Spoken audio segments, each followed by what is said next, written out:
What's going on, guys? JFC here. EA are under fire right now. We got some controversy going on in the community that we're going to go and talk about today. Team of the season inching closer and closer, and we still don't know for sure when it's going to come out, but we have a pretty good idea as it gets more closer towards Friday. And we've got some leaks, of course, that we're going to look at as well. Content today, there was pretty much nothing other than this Luis Figo card that came out. And looking at the requirements here, you're looking at 87, 88, 85, 84 for Luis Figo. Now, this card is very good. I wouldn't say it's amazing. I would say it's good. 5-star skill moves, 4-star weak foot, high-low work rates is very nice. You look at all the stats, combine all of it here, it looks good. It just doesn't look quite insane. I don't know if this is really that worth it. I do Pires over this card personally. I would try and just grind for a Cruyff and Kunku or something like that, right?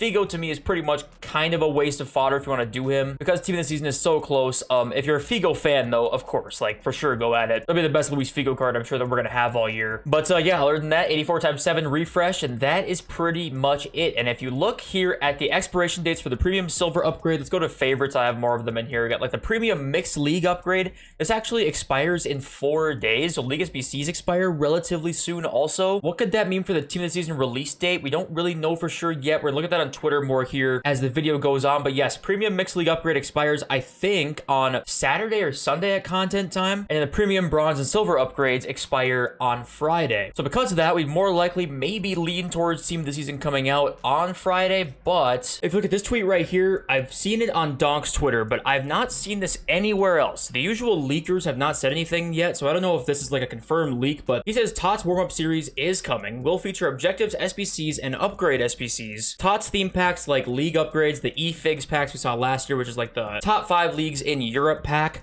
expecting some sort of RGTF content in there as well. So I'm going to take this with like 75% certainty this is going to be a thing. What could happen also that people aren't really thinking about is it could come out on Monday, team of the season could, and warm-up series is only like, you know, a 3-day thing, and then team of the seasons come out on Monday. But we are leaning towards 10 days from now being the actual team of the season release date. That's what I think we most likely can count on. They also did add the new team of the season card design into the code, so they usually add this a few days before the actual promo team comes out, so it was a little weird that they added it very early on. That's why this could possibly be a thing that could come out on Monday as well. Just don't forget about that possibility also. Now, we're going to start off with the first conspiracy that kind of came out today, and then we're going to get into some other stuff also. But EA kind of started to get under fire today by this conspiracy that came out. And people started noticing on the companion app, you would start to see injuries on players. So as you can see here, Mbappe, no injury on this random gold Mbappe here. Then if we scroll over to the next one, you can see this one has an upper body injury. Now, of course, it does not say here that he needs a healing card or anything like that. Like, it's just an injury that seemingly can't be healed. And people were wondering if that's affecting the stats of players in game, or if it was just a visual bug, right? We can go to the next Mbappe here and see this one has a foot injury and, you know, etc., etc. A lot of injuries, a lot of different types, a lot of different cards had injuries. Some did and some didn't. So this was kind of a big controversy today. You have people that were jumping on the bandwagon saying, oh my God, this is why my players feel slow, yada, yada, yada. And then you have people coming on also saying like load of rubbish, yada, yada, like this is obviously nothing.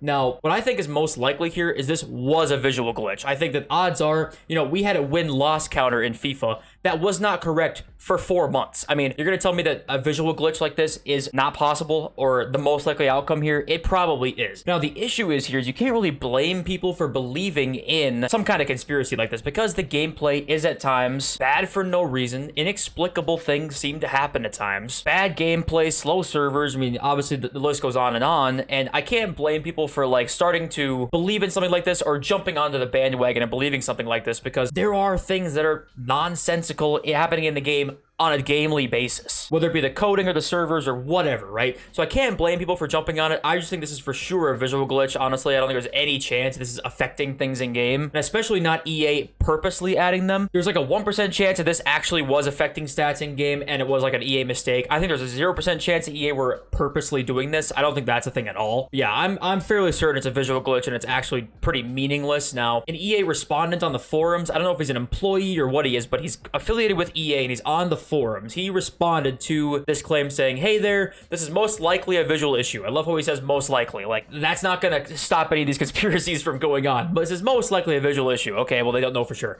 I checked this with my own Holland, and it shows he has an injury, but on console, all my players are just fine. I will let our web app team know so they can look at it. So he's pretty sure it's a visual glitch, but I love how he's not sure, because, like, I don't know. It's just, they don't do themselves any favors by making things so vague. And obviously there's also questions upon, you know, what does a certain injury mean for the player's in-game stats, right? We don't even know if it for sure depreciates something. Say a card gets hurt in game, do they have -2s or -4s? Like, we don't really know for sure how that works, which is another problem, by the way. We don't even know what it means when a player gets hurt in game. So EA are doing themselves no favors. Even though I don't think it's a big conspiracy, they sure are not making it easy on themselves at all. I mean, there's so many things in the game that should have explanations or are unexplainable as is, but people are just kind of replying here with all the injuries that their players have. And this is kind of my thing too, is if people think that maybe like the delayed gameplay is because of this, and I don't think so, because this guy says here, in my experience, when players are slower, it's not limited to a few of them. All of them look like they're running in quicksand, and that's the thing. It's like, when you guys have bad gameplay, you know it's not 2 guys in your team have bad gameplay, it's the entire team. It feels like dog shit. So it's not an injury thing, is my guess here. But anyway, that was what started this whole controversy, and then we had to run the FUT Market video, basically titled Enough is Enough. He goes into a big long rant here about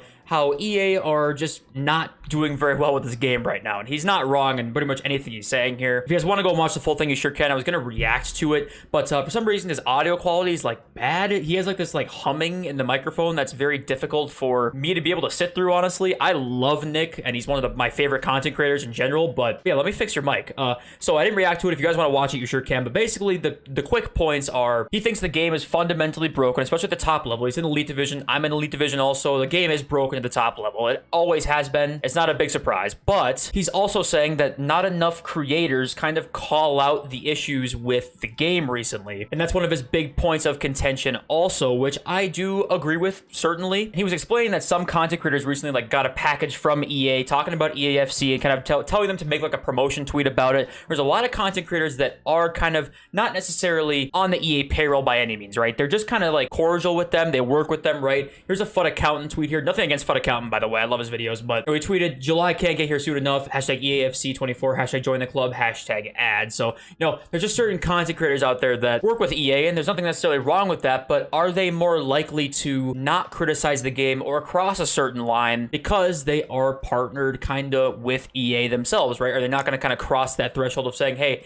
this game's broken? And that is what Run the FUT Market is talking about in this video, saying it's kind of shady having EA pay certain content creators because they're probably more likely to not criticize their game. And the content creators who do criticize their game, they do not work with, right? Run the FUT Market has been a very avid person against EA for a long time. Inception also, they don't work with them. And, you know, obviously the reason being is because they're not necessarily light on the fact that they don't think the game's acceptable most of the time. And that's a good thing. It's a good thing that we don't have people out there with filters on that are afraid to kind of say their real opinions about the game and say when something's not acceptable, right? That's very important for consumers. If you want a better game, you have to be able to hold people that make it accountable, right? You definitely need to be. He's basically saying it makes him uncomfortable if that's a thing. And he was also saying that, yeah, the game is just not very good right now. The game modes are bad. The gameplay's bad. The way they set up their game makes the community extra toxic because it's uber competitive, right? He goes into all that, so I won't go into it too much more. Let me know what you guys think down below because I'm very curious to hear what you guys have to say. Do you guys agree with Nick? Do you not agree with him? I also want to be the kind of content creator that does kind of call out when EA are doing something wrong. Listen, I'm not a very big channel by any means, and I could try to get on EA's really good terms by sucking up to them and doing this or that, and the off chance they did notice my channel and make me a partner with them,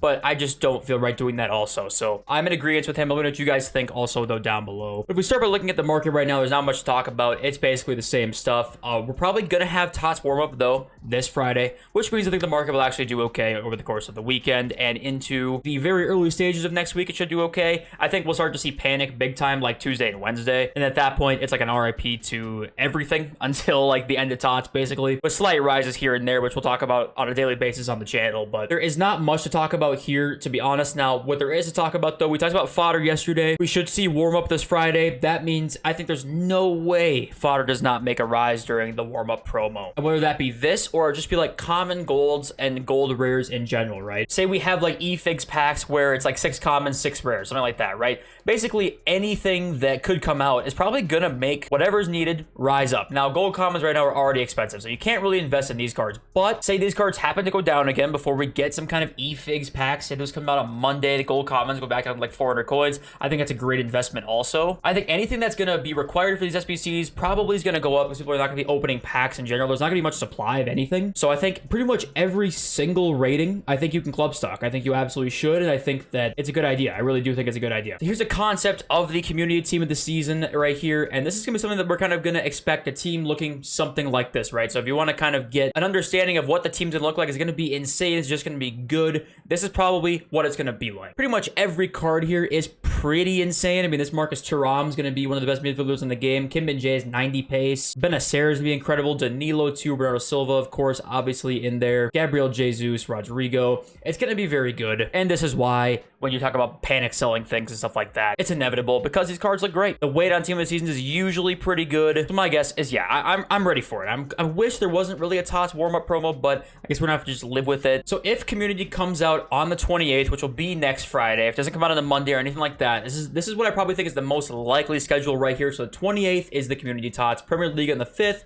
then Bundesliga, then La Liga, Serie A, Liga, and an Ultimate. With, of course, some of the like more lower leagues mixed in with all of that stuff. So this is probably what the most likely schedule looks like right now. I just want to say thank you all for watching me every single day. We just had a video with 100K views. I mean, all the stuff, I wasn't even making videos a year ago. A year ago, I had no idea I was even going to start doing this. And obviously, none of this would have happened without you guys. I love you all. I'll see you next video very, very soon. Peace.